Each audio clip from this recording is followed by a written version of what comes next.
The introduction to Letters to Judy, What Your Kids Wish They Could Tell You, by Judy Blume. Introduction. Help me tell my parents. I don't know any way to introduce this book, except to tell you how and why it came about. In 1971, I received my first letter from a young reader. She was 13, and she wrote to tell me that she was exactly like the character of Margaret in Are You There, God? It's Me, Margaret. I was surprised and thrilled, and I wrote back to her the same day. Somehow, between then and now, the number of kids who write to me has grown to nearly 2,000 each month. Why do kids confide in me? I've been trying to figure that one out for years. I'm still not sure I understand completely, but I know that it's often easier to confide in someone you don't have to face at the breakfast table the next morning, someone who can't use anything you have to say against you. And I know, from their letters, they identify with the characters I've created in my books, so they feel that I'll also understand them without judging or condemning them for their thoughts and feelings. Dear Judy, whenever I have a fight with somebody, I sit right down and write a letter to you. I don't always send it, but it makes me feel better just to write it. Jennifer, age 11. Writing to me is the kids' way of unloading what's on their minds. It's therapeutic. Writing can also be therapeutic for me. My brother tells me that every book I write saves me 5 years in therapy. I laugh about that, but he could be right. Like many writers, when I began to write, I wrote out of my own needs. Writing was my way of dealing with and trying to make sense of life. It was my way of communicating. Writing for and about kids wasn't a conscious decision. I wrote what came naturally. I wrote about what was important to me. I wrote the kinds of books I wanted to read when I was young, books about real life and real feelings.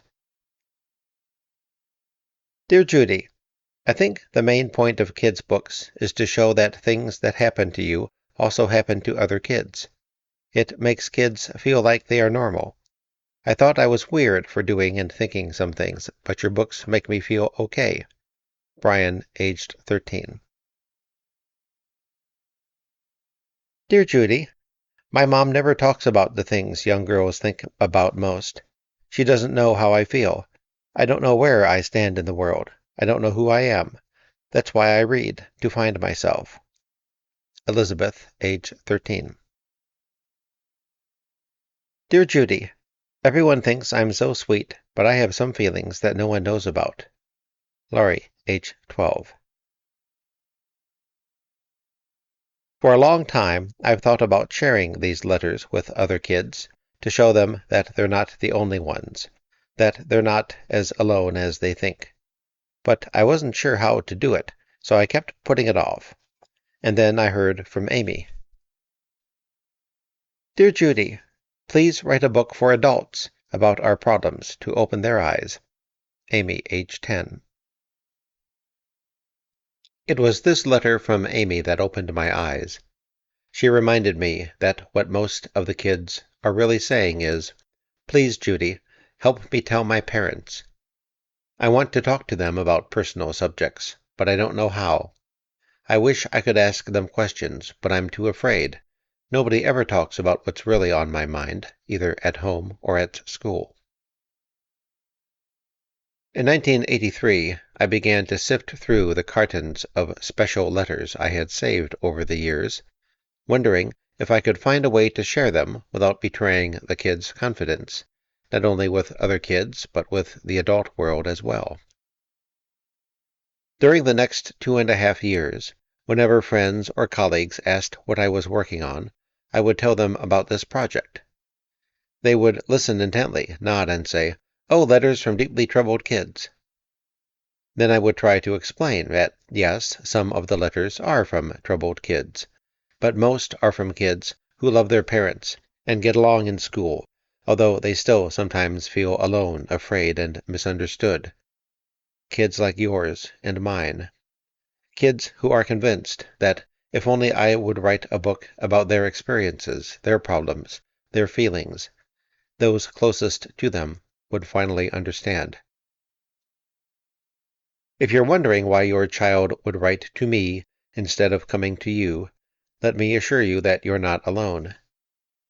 There were times when my daughter Randy and son Larry didn't come to see me either. And that hurt, like every parent. I've made a million mistakes raising my kids, as you'll see when you read this book, and I certainly don't have all the answers. It's just a lot easier to sound wise when you're talking about someone else's family. If I had had access to these letters when Randy and Larry were young, I think it would have helped. I can't say it would have prevented every problem or every mistake. No one book can do that. But these letters might have made me more aware of my children's feelings, and awareness goes a long way. I write fiction. I'm not a psychiatrist, psychologist, or family therapist, and it's certainly never been my intention to give advice. But I can't ignore the pleas of the kids who write to me. When I answer the kinds of letters you will find in this book, I don't attempt to give specific advice. I try to be supportive. I encourage them to talk to their parents first. I may suggest that they write their parents a letter, like the letter they wrote to me, if they feel they can't approach them in any other way. I tell them that if their parents aren't listening, to confide in someone else, someone they can trust.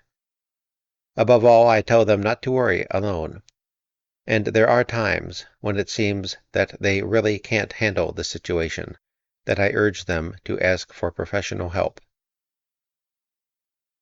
Sometimes I become more emotionally involved in their lives than I should. There are letters that tear me apart, and they will you too. The anguish is so great. There have been times when I've consulted with family therapists and psychiatrists to help me help the kids, because I didn't know what else to do. When I can refer a young reader or a family to an agency or materials that might help, I feel better. A list of such resources appears in the back of the book. The letters in this book offer an intimate look at kids today. Kids speaking in their own voices about their worries, their concerns, and their relationships with friends and family. Names, places, and other identifying facts have been changed as needed to protect the privacy of the children and their families. Occasionally, grammar and spelling have been corrected in order not to detract from the substance. If, as you're reading these letters, you think that you recognize yourself or your family, remember that almost every one of them could have been written by 100 different kids. They are all excerpts, and a few are composites. Of course, there are other things on kids' minds besides what they are writing about to me. I have had very few letters about childhood fears. I have never had a letter from a young person with anorexia or any other eating disorder. I have never had a letter from a child about nuclear war, yet I know a 12-year-old boy who cannot sleep at night because he is so afraid. Kids write to me about their most immediate concerns, often prompted by the experiences of the characters in my books. During the years I was working on this project, immersed in the kids' letters, my own thoughts and feelings surfaced. I remembered events that I hadn't thought about in years. When it came time to tie the book together, I wanted to share with the kids what they had shared with me. Moments from my own life, both as a child and as a parent. I hope that these letters and anecdotes will help you remember what it was like to be young, and to help your kids feel less alone. Thank you for listening.